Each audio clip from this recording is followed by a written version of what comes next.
Indian bureaucracy is going through immense changes. Immense means immense changes. One Joint Commissioner of Customs based in Hyderabad of 2013 batch, she has now decided to become a male. And after serving as a female for 10 years or more than 10 years, she has received permission to now act as a male. Indian bureaucracy is really going places. Up you might ask that, all right, it is a personal matter, it is nothing that goes against the constitution, it is nothing that is illegal, it is something that is allowed by all legal means, she can change her sex. My dear, you may argue however much you want, but any officer who has joined as a female officer, who was selected for being a female officer, who was marked on a presence, she was interviewed for as a woman officer.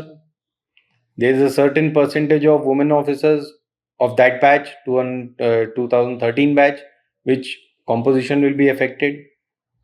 Probably, if they had to elect a male, or another female could have gotten instead of her.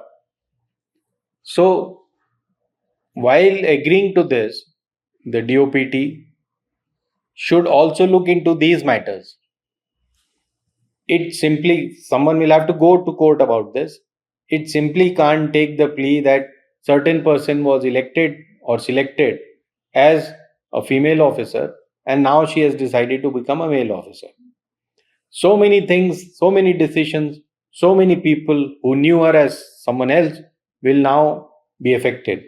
How will they be affected? For 10 years, she had been dealing with her colleagues, with her clients, with her, the files that she had been dealing with. She had been dealing as a woman officer with certain different type of outlook. All women officers are bound to have a different outlook on all subjects.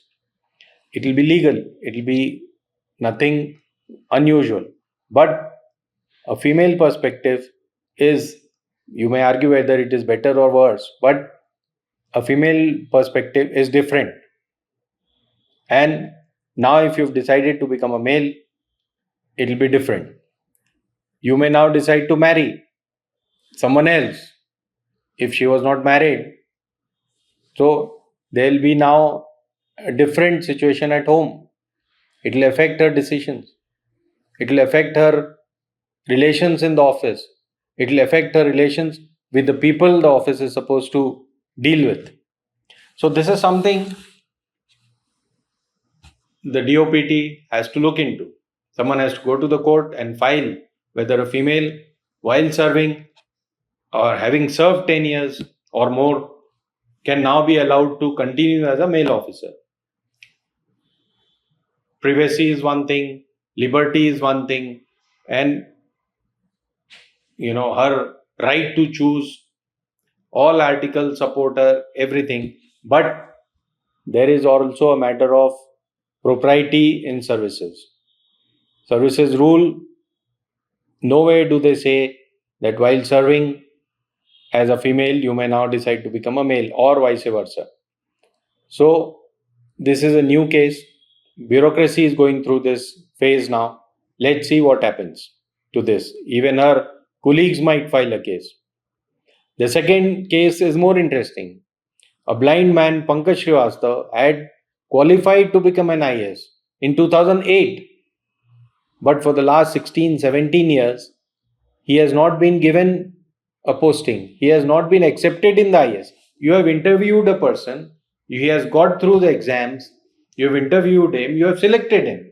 Now what is the problem in giving him an appointment letter?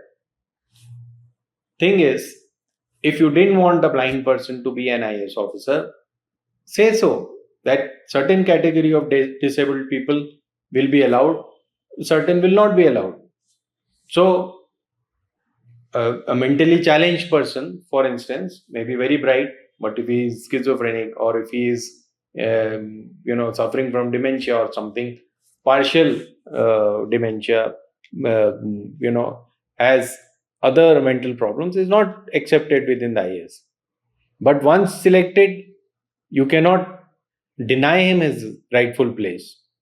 So for last 16 years, Pankaj Srivastava had been appealing in this court and the other court, and now the Supreme Court has ordered that UPSC should issue his appointment letter.